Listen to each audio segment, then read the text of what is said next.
어지러운 시대를 살고 있습니다. 그러나 천지의 창조주시오 만왕의 왕이신 여호와 하나님 한 분만 있으면 충분합니다. 우리 주 예수 그리스도 안에 있는 세상이 흔들 수 없는 평안을 우리에게 주시길 구합니다. 베드로에게 허락하신 평안을 우리에게 허락하여 주시옵소서. 쇠사슬로도 묶을 수 없었던 넘치는 기쁨을 허락하여 주시옵소서. 또한 교회가 함께 기도함으로 세상의 불신의 쇠사슬을 끊고 주님의 교회가 비상하게 하여 주시옵소서. 감사합니다. 우리 주 예수 그리스도의 이름으로 기도합나이다. 이 시간 함께 교사 헌신 예배로 주님의 말씀을 함께 나눌 수 있어 참 감사합니다. 요즘 세대를 MZ 세대라고 합니다. 많이 들어보셨겠지만 이 MZ 세대에 예수님을 믿는 비율, 복음화율이라고 하는데요. 혹시 몇 퍼센트 정도 되는지 아십니까? 네, 3%라고 합니다. 3%. 제 첫째 아이가 미션 스쿨을 다녔습니다. 네, 미션 스쿨 한 반에 30명이 있는데 그 30명 중에 미션 스쿨인데 교회 다니는 학생이 2명이 있었습니다. 선교학에서 미전도 종족이라고 불리는 기준이 3%인데요. 우리나라의 MZ세대가 바로 미전도 종족이 되어버렸습니다. 그래서 요즘 중고등부 사역을 선교사를 보내야 된다라는 얘기가 있습니다. 정말 이런 자녀들에게 신앙 교육을 누가 어떻게 해야 되느냐, 누가 핵심적으로 이 사역을 감당해야 되느냐, 많은 분들이 궁금해하셔서 설문조사를 했습니다. 그런데 이 설문조사 내용이 조금 우픈 내용입니다. 담임 목사님들께 여쭤보니까 자녀의 신앙 교육은 부모가 해야 된다 이렇게 답했다고 합니다. 그런데 우리 성도님들에게 이 설문으로 여쭤보니까 자녀의 신앙 교육은 교회가 맡아서 해줘야 된다 이렇게 대답했다고 합니다. 정말 이것을 동상이몽이라고 하죠. 목회자들은 이 가정이란 부모가 자녀에게 신앙을 교육할 수 있는 작은 교회라고 생각합니다. 그렇다면 실제로 성도의 가정에서 신앙 교육이 어떻게 이루어지고 있을까요? 부모들에게 자녀와 대화하는 시간, 또 대화를 나누는 주제에 대해서도 질문을 해봤습니다. 그런데 대부분의 크리스찬 가정에서 부모님들이 대화의 내용이 첫 번째 취미생활, 두 번째 친구관계, 세 번째 성적이나 진로에 대한 것이라고 합니다. 신앙적인 대화의 내용은 몇 퍼센트 정도 될까요? 5%라고 나왔습니다. 하루에 자녀와 일주일 동안 평균적으로 대화 나누는 시간이 1시간에서 2시간이라고 하는데요. 1시간에서 2시간에 5%라면 신앙적인 대화는 이제 어느 정도가 될까요? 네, 이제 수학을 잘 하시는 분이 계산해 주시기 바랍니다. 이것이 우리 신앙교육의 현 주소인 것입니다. 그렇다면 그 전체적으로 교회 교육의 현실은 어떨까요? 일주일을 시간으로 계산하면 몇 시간이 나오냐면 168시간이 나옵니다. 그런데 가정에서 신앙적인 대화를 거의 하지 않는다고 가정할 때 해봐야 한 5분, 10분 정도 일주일에 라고 가정할 때 우리의 자녀들이 하나님의 말씀, 예수 그리스도의 복음, 성령 안에서의 새로운 삶에 대해서 들을 수 있는 시간, 그 소중한 시간, 겨우 주일 와서 예배 드리는 1시간 뿐인 것입니다.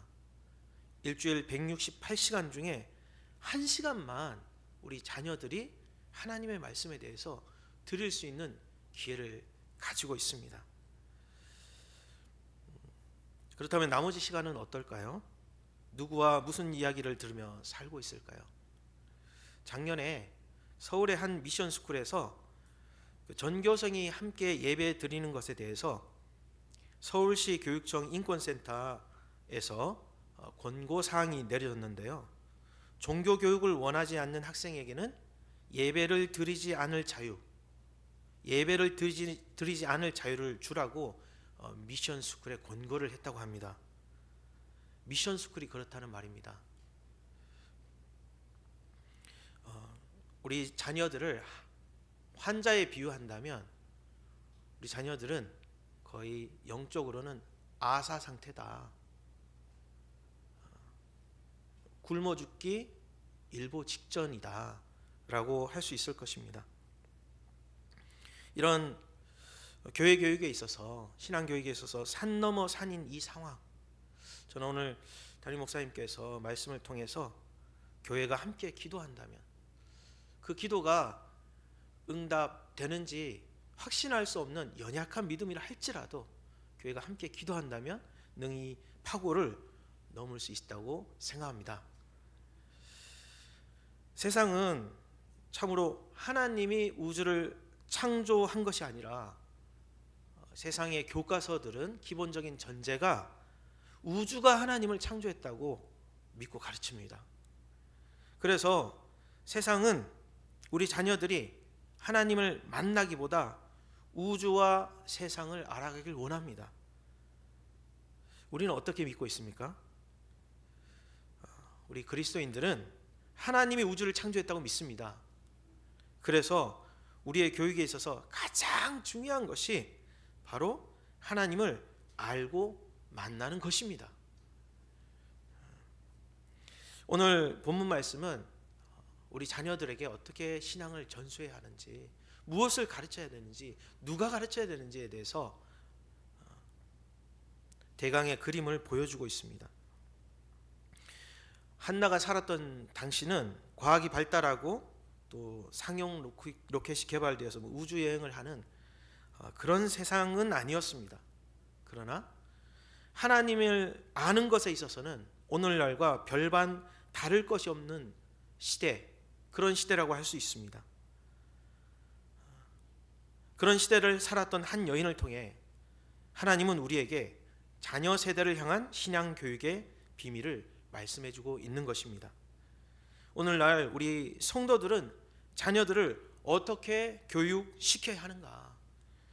오늘날 주님의 교회는 다음 세대들을 어떻게 교육시켜야 하는가? 오늘 말씀은 우리에게 첫째로 자녀의 신앙 교육의 핵심은 예배라는 것입니다. 너무 단순한 것이라서 놀라셨죠? 21절, 21절을 함께 읽어보겠습니다. 그 사람 엘가나와 그의 온 집이 여호와께 매년제와 서원제를 드리러 올라갈 때, 한나의 가정이 드렸던 제사를 매년제라고 말하고 있습니다. 매년제라는 말은 성경에 사무엘상 1장과 20장에만 나오는 단어입니다. 이스라엘 사람들은 평소에는 각기 자기들이 사는 지역에서 안식일을 지켰습니다. 우리의 주일에 해당하는 날입니다. 그리고 이스라엘의 3대 절기, 유월절, 맥추절, 초막절에는 성전이 있는 중앙 성소로 나와서 예배를 드려야 했습니다. 아마도 이 매년제라는 말은 이 3대 절기 중에 하나일 것이다, 이렇게 생각하고 있습니다. 1장 3절에서도 한나의 가정이 실로에 있었던 중앙 성전에 예배를 잘 드렸음을 보여주고 있습니다. 1장 3절을 같이 읽어보겠습니다. 이 사람이 매년 자기 성읍에서 나와서 실로에 올라가서 만군의 여호와께 예배하며 제사를 드렸는데 엘리의 두 아들 홈니와 비느하스가 여호와의 제사장으로 거기에 있었더라. 만군의 여호와란 말은 특별히 온 우주 만물의 창조주와 통치자 되신 하나님을 말합니다. 당시 가나안 지역은 온갖 우상 숭배의 문화들로 가득 차 있었습니다. 농사 절기마다 풍년을 기원하면서 짐승을 잡고 방탕한 축제를 즐겼습니다. 심지어는 이스라엘 백성들도 그 영향으로 하나님을 가나안 지역의 신들처럼 생각하기 시작했습니다.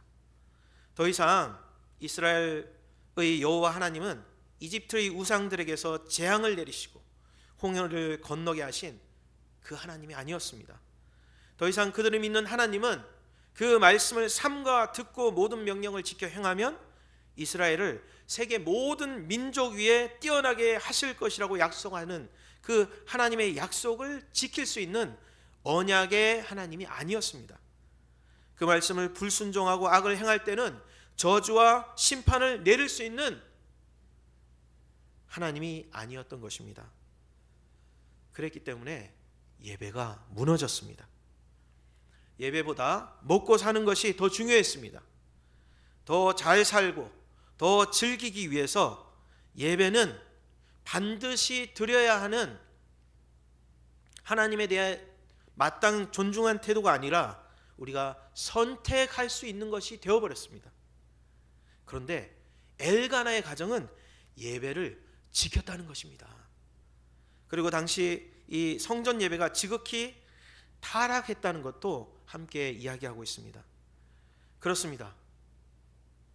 오늘날에도 교회를 향한 세상의 비난 여전히 있습니다. 근데 당시에도 교회가 무질서하고 교회의 권위가 많이 무너져 있었습니다. 그럼에도 엘가나는 모든 가족을 이끌고 성전 예배를 드릴 예물을 수레에 싣고 예배를 드리러 갔던 것입니다. 예배는 하나님이 명령하신 축복의 통로이기 때문입니다. 예배는 살아계신 하나님, 온 우주를 통치하실 뿐만 아니라 나와 우리를 창조하시고 우리를 향한 가장 좋은 길을 알고 계신 하나님을 만날 수 있는 가장 좋은 방법이었기 때문입니다. 예수님도 어린 시절부터 예배를 드렸습니다. 누가복음 2장 22절, 이것은 제가 읽어보겠습니다. 모세의 법대로 정결 예식의 날이 참에 아기를 데리고 예루살렘에 올라가니.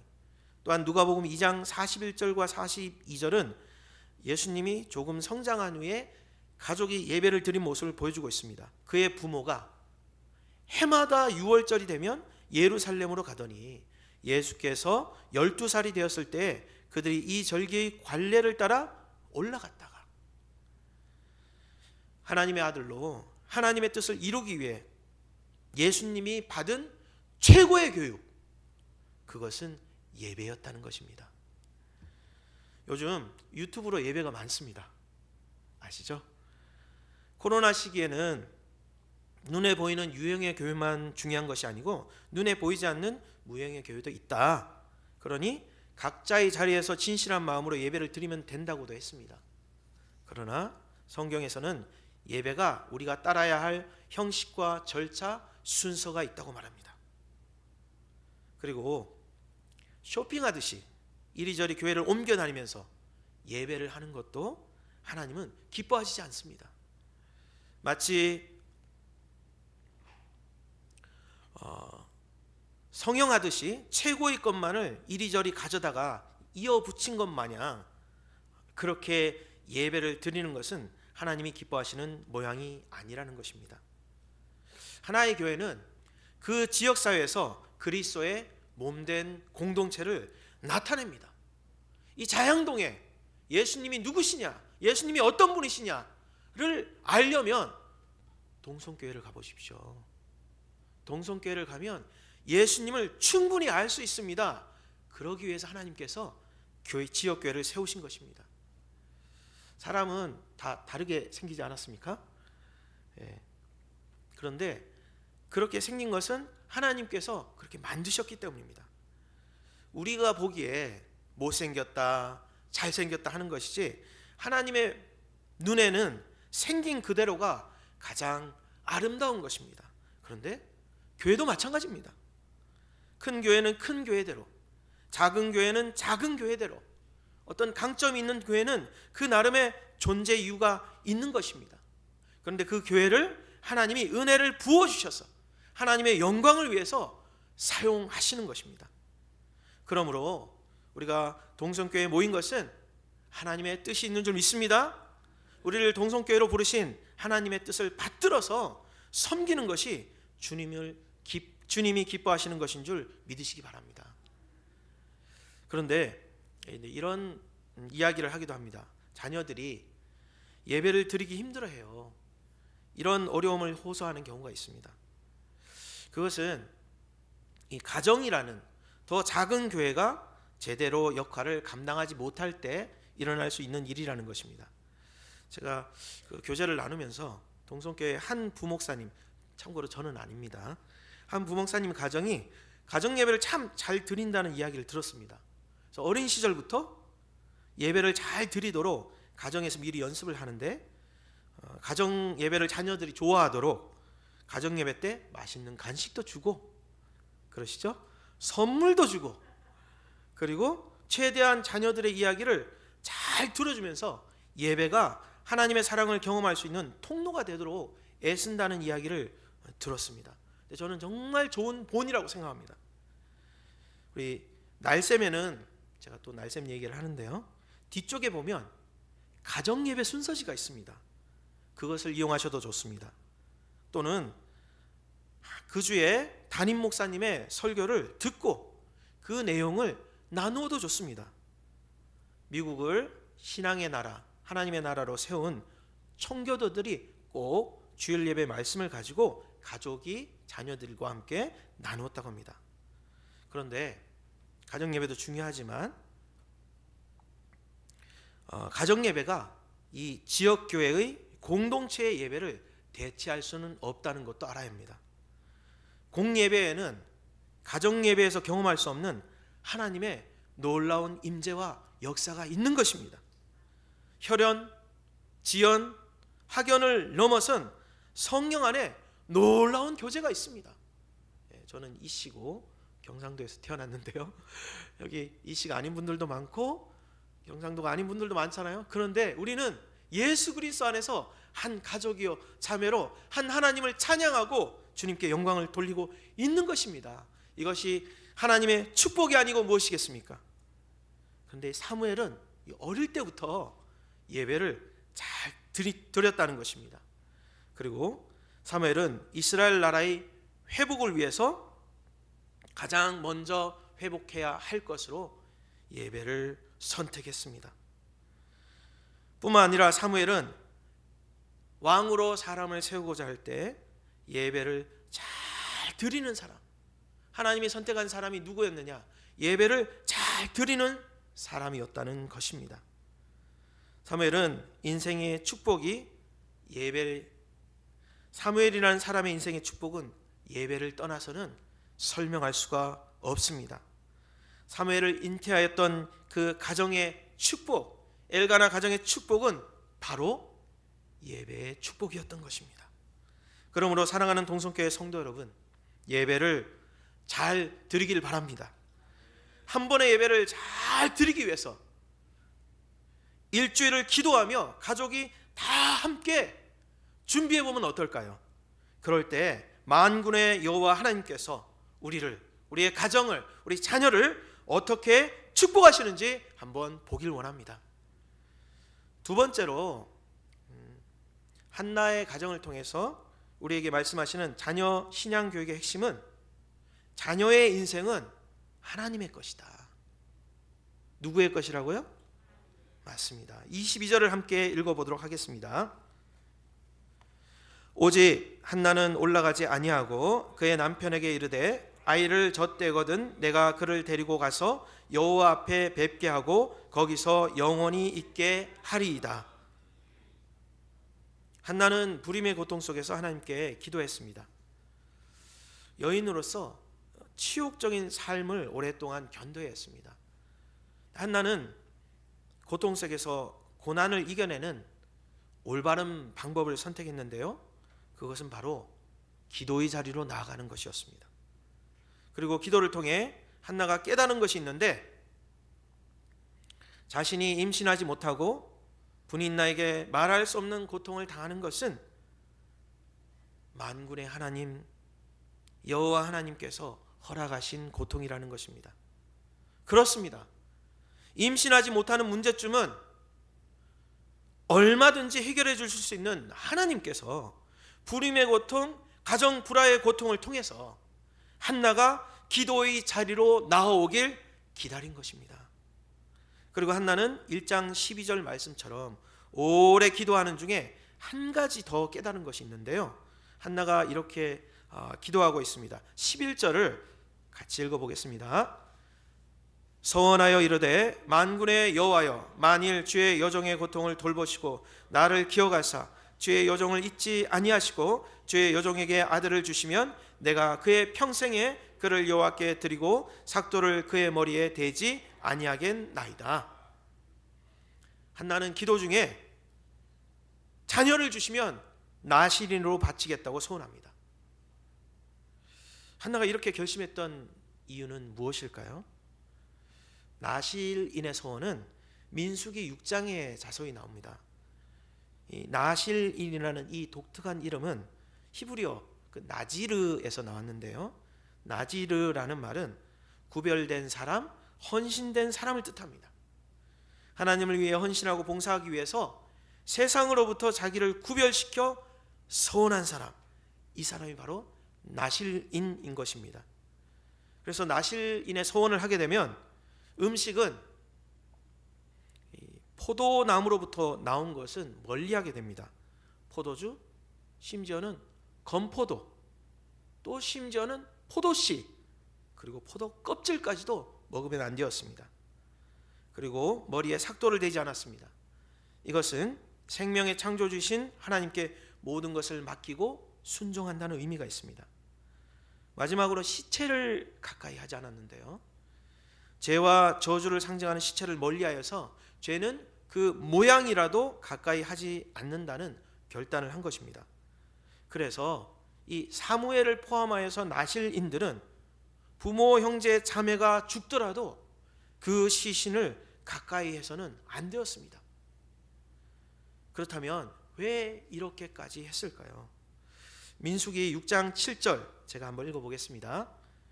그의 부모, 형제, 자매가 죽을 때라도 그로 말미암아 몸을 더럽히지 말 것이니 이는 자기의 몸을 구별하여 하나님께 드리는 표가 그의 머리에 있음이라.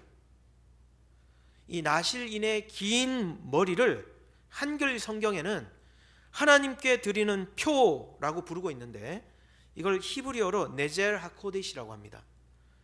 근데 성경에 또 네젤 하코데시라고 부르는 것이 있는데 그것은 바로 대제사장의 머리에 쓰는 관, 모자를 말하는 것이었습니다. 그러니까 이 나실인으로 결단한다는 것은 평신도로서 대제사장이 그 관을 쓰고 거룩한 삶을 통해 하나님을 예배하는 것처럼 대제사장 수준으로 거룩하게 드려지는 삶을 산다는 것이었습니다. 그런데 사무엘이 태어날 당시에 사사기 말기지 않습니까? 그때 왕이 없으므로 사람이 각기 자기 소견에 오른 대로 행하였다고 했습니다. 사람들이 하나님이 무엇을 기뻐하실까 묻기보다 내가 무엇을 하면 즐거울까, 무엇을 하면 행복할까 찾는 시대였습니다. 그러면 행복해야 되잖아요. 그런데 정작 사람들은 이 블레셋의 침략으로 경제적으로는 더 어려워졌습니다. 허리띠를 졸라매야 겨우 먹고 살 수 있는 사람들이 대다수였습니다. 그리고 신앙이 약해지니까 이스라엘의 공동체성도 약해져서 나라는 분열될 위기였습니다. 오늘날 우리나라의 상황과도 시사하는 바가 있죠. 우리나라의 6.25 같은 내전이 분열과 혼란 속에서 일어나게 되고 그 가운데 같은 종족을 향하여서, 같은 민족을 향하여서 인종 청소가 일어나게 됩니다. 12지파 중에 이 베냐민이라는 지파는 그 내전으로 인하여 성인 남자의 인구가 무려 600명으로 줄어들게 됩니다. 사람들이 자기 행복을 찾아 살았더니 결과는 분열과 갈등, 가난과 소멸이었던 것입니다. 하나님께서 우리에게 많은 것을 원하시는 것이 아닙니다. 하나님께서 많은 사람을 원하시는 것도 아닙니다. 하나님께 헌신된 한 사람, 하나님의 마음에 합한 그 한 사람을 찾아 이스라엘 나라를 회복시키길 원하시는데 그 헌신된 한 사람이 없었던 것입니다. 한나가 믿는 하나님, 이스라엘의 하나님, 그리고 우리가 믿는 하나님은 만군의 여호와 하나님이십니다. 우리가 누리는 모든 것은 주님께서 우리에게 허락하신 것입니다. 우리의 능력, 우리의 지혜, 우리가 누리는 부와 권세, 우리가 이루는 업적과 공로, 다 하나님이 그 은혜로 우리에게 허락하셔서 가능한 것입니다. 나와 내 백성이 무엇이기에 이처럼 즐거운 마음으로 들을 힘이 있었나이까. 모든 것이 주께로부터 말미암사오니 우리가 주의 손에서 받은 것으로 주께 드렸을 뿐이니이다. 이것은 다윗의 고백이지만 오늘을 사는 우리 모든 그리스도인의 고백이기도 한 것입니다. 그런데 하나님께서 우리에게 모든 것을 허락하시고 그 영광으로 은혜로 모든 것을 주셨는데 단 한 사람도 자기 인생을 주님께 온전히 드리는 사람이 없었던 것입니다. 한나는 기도 중에 은혜를 받고 깨달음이 왔습니다. 죄송합니다. 한 놈도 하나님께 헌신하는 사람이 없는 시대를 내가 살고 있구나. 한 놈도 이 지새끼를 하나님께서 기뻐하시는 인생을 살도록 하나님만 섬기도록 기도하는 어머니가 없는 시대에 지금 내가 살고 있구나. 이것을 깨달은 것입니다. 이것은 정말 큰 불행이 아닙니까? 다 자기 것을 먼저 챙기고 하나님은 나중에 남는 것으로 섬기는 시대를 산다는 것은 정말 크나큰 불행이 아닙니까? 하나님이 내 자녀를 하나님이 기뻐하시는 대로 마음껏 사용하여 주시면 그것만큼 큰 영광이 없는데, 그것만큼 큰 자랑이 없는데, 서울대 가고 의대 가고 판검사 되면 시골에서는 아직도 소를 잡더라고요. 그런데 아무도 내 아들 딸들이 태어났으니 하나님께 드립니다. 오직 하나님이 기뻐하시는 인생으로 마음껏 사용하여 주시옵소서. 이렇게 기뻐 감사하면서 소잡는 사람이 없는 시대를 산 것입니다. 한나는 기도 중 은혜로 이것을 깨달았습니다. 그리고 남편 엘가나도 은혜로 아내의 믿음을 받았습니다. 그래서 어떻게 했을까요? 소를 잡았습니다. 24절을 읽어보겠습니다. 24절 함께 읽겠습니다. 젖을 뗀 후에 그를 데리고 올라갈새 수소 3마리와 밀가루 1에바와 포도주 1가죽 부대를 가지고 실로 여호와의 집에 나아갔는데 아이가 어리더라. 보통 나신인 소원을 하게 되면 그 일시적으로 한시적으로 소원을 하게 됩니다. 잠깐의 기간 동안. 그런데 이렇게 일평생 드리는 경우는 거의 없습니다. 성경에 일평생 나신인 소원을 하는 경우는 손에 꼽을 정도입니다. 그리고 율법의 규례를 보면 나실인 소원의 감사 예배를 드릴 때 수송아지 1마리를 바치도록 되어 있습니다. 그런데 한나는 몇 마리를 바쳤습니까? 그렇습니다. 한나가 이렇게 3마리나 바친 것은 단순히 한나가 아들 하나 주신 것에 감사해서 그랬던 것이 아닙니다.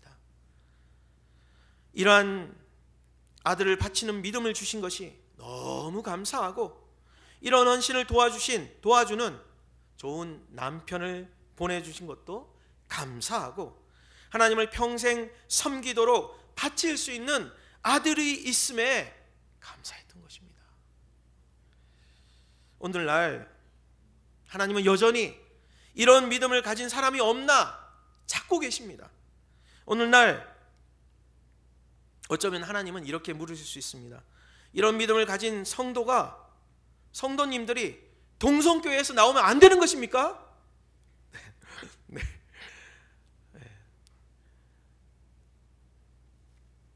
한나와 같은 믿음을 가진 분이 근처 다른 교회 권사님들이야 할 이유가 없지 않습니까?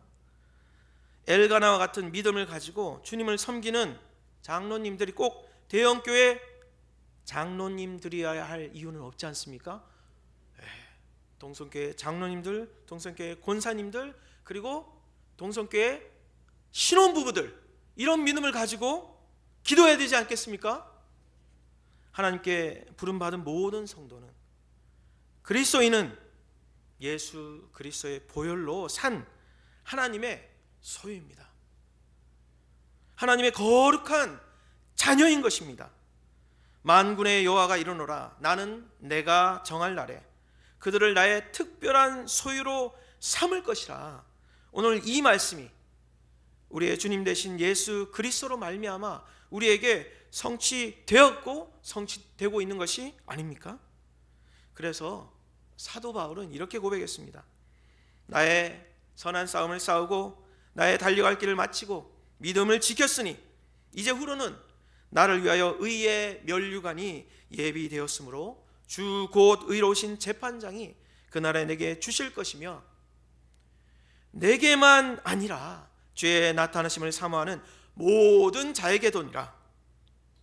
그러므로 사랑하는 성도 여러분, 시국이 혼란스러운 것이 사실 문제의 핵심은 아닙니다.